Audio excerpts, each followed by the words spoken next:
So first question பாருங்கள், ஒரு வானியல் அலகு அப்படின்னு சொல்லி கேட்பாங்க. ஸோ எப்போவுமே போலீஸ்லேயும் சரி, எஸ்ஐலையும் சரி, ஒரு 3லேருந்து 4 கொஸ்டின் வந்து கான்ஸ்டண்ட்டாக இருக்கிற வேல்யூவை கேட்பாங்க. ஸோ அந்த வரிசையில் பார்க்குறப்ப இந்த 2018 பிசி கொஸ்டினில் பாருங்கள், ஒரு வானியல் அலகு 1.496 × 10^11 மீட்டர். கதிர்வீச்சின் அளவு டேஸ் என்ற அலகால் அளவிடப்படுகிறது. ரான்ஜன். செல்லின் தற்கொலை பைகள் டேஸ் ஆகும். லைசோசோம். பசுங்கனியத்தை உணவு உற்பத்தி சாலை அப்படின்னு சொல்லுவாங்க. மைட்டோகாண்ட்ரியா வந்து ஆற்றல் நிலையம், ஆற்றல் பவர் ஹவுஸ் அப்படின்னு சொல்லுவாங்க. செல்லின் பவர் ஹவுஸ் அப்படின்னு சொல்லுவாங்க. ஸோ நெக்ஸ்ட் கொஸ்டின் பாருங்க, முதல் ஊசல் கடிகாரம் டேஸாம் ஆண்டு வடிவமைக்கப்பட்டதுன்னா 1657. கரிம சேர்மங்களை கரைக்கும் நீரற்ற கரைப்பான் எதுனா பென்சீன். இலையானது பை போன்ற அமைப்பாக மாறியுள்ள தாவரத்தின் பெயர் என்ன அப்படின்னு கேட்குறேன். யூட்ரிகுலேரியா. நகரும் தன்மையற்ற ஸ்போர்கள் எவ்வாறு அழைக்கப்படுகிறது அப்படின்னு கேட்குறாங்க. ஸோ இதுக்கு ஆன்சருக்கு என்ன கொடுத்துருக்காங்கன்னா ஏசிடி, இந்த 3ல் எது போட்டாலும் கரெக்டு அப்படின்ற மாதிரி கொடுத்துருக்காங்க. இரத்தம் உறைதல் மற்றும் இரத்த இழப்பை தடுப்பது த்ரோம்போசைட்டு.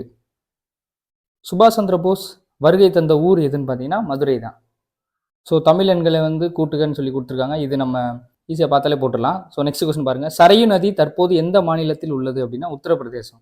ஸோ இந்த மாதிரி எந்த நதி எங்கே பாயுது, அந்த நதியோட நீளம் என்ன, ஸோ அந்த நதினால ஏதாவது ஒரு மாநிலத்துக்கு பிரச்சனை இருக்கா அப்படின்றத எல்லாத்தையுமே நம்ம பார்த்துக்கணும். ஏன்னா இது ரெகுலராக அப்படியே கேட்டுக்கிட்டு வர கொஸ்டின்ஸ்.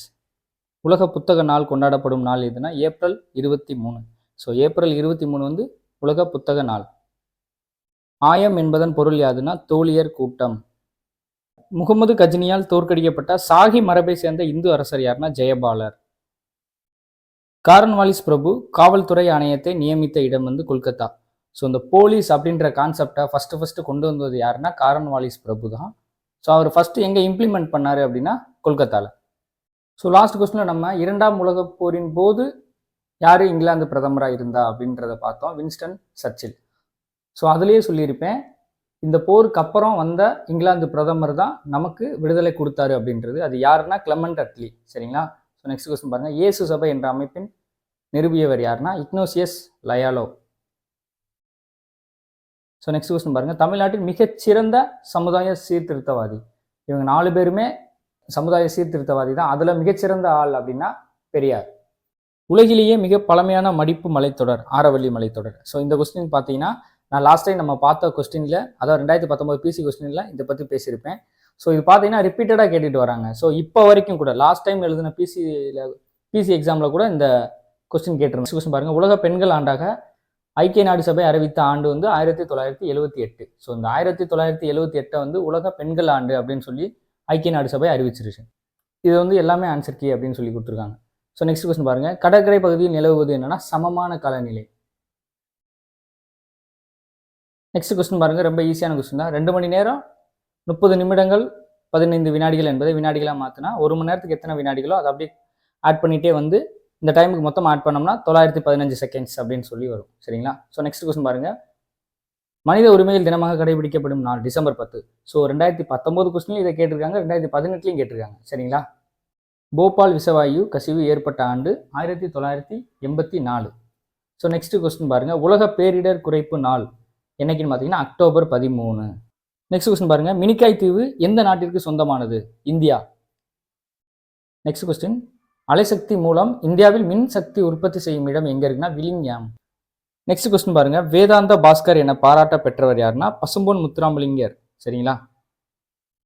முதுமொழி காஞ்சி டேஸ் நூல் வகையை சார்ந்தது அப்படின்னா 14 கீழ்கணக்கு நூல் வகையை சார்ந்தது.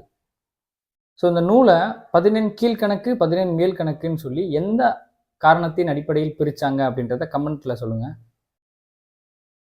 ஜியு போப் தன்னுடைய எத்தனாவது வயசுல சமய பணியாற்ற தமிழ்நாட்டிற்கு வந்தார் அப்படின்னா 19 வயசு. ஸோ 19 வயசுலேயே ஜியு போப் வந்து தமிழ்நாட்டுக்கு வந்திருக்காரு. நெக்ஸ்ட் கொஸ்டின் பாருங்க, இந்த கொஸ்டினுக்கு ஆப்ஷனில் எதுவுமே அதோட ஆன்சர் கிடையாது. இதோட ஆன்சர் வந்து வேற ஒரு கவிஞர். இந்த கொஸ்டினுக்கு என்ன கவிஞர் ஆன்சராக இருப்பார் அப்படின்றத கமெண்ட்ல சொல்லுங்க. உலக தமிழ் ஆராய்ச்சி கழகம் தோன்ற காரணமாக இருந்தவர் வந்து சாலை இளந்திரையன். ஸோ நெக்ஸ்ட் கொஸ்டின் பாருங்க, சோடியம் வந்து நீருடன் வினைபுரிந்து என்ன வாயுவை தருது அப்படின்னு கேட்குறாங்க. H2. H2னா ஹைட்ரஜன் அப்படின்னு சொல்லுவாங்க. ஸோ இதய துடிப்பு, இரத்த குழல்கள் சுருக்கம், மூச்சு விடுதல் போன்ற செயல்களை ஒழுங்குபடுத்துவது பல்வேறு அனிச்சை செயல்களின் மையமாக டேஷ் செயல்படுகிறதுனா முகம். ஸோ இந்த செகண்ட் பாருங்க, கொஸ்டின் கேட்டிருக்காங்க. கடல் மட்ட அளவில் வளிமண்டல அழுத்தத்தின் மதிப்பு 10⁵ நியூட்டன். ஒமேகா 3 கொழுப்பு அமிலம் எதில் அதிகம் உள்ளது அப்படின்னா மீன்ல தான் அதிகமா இருக்கு.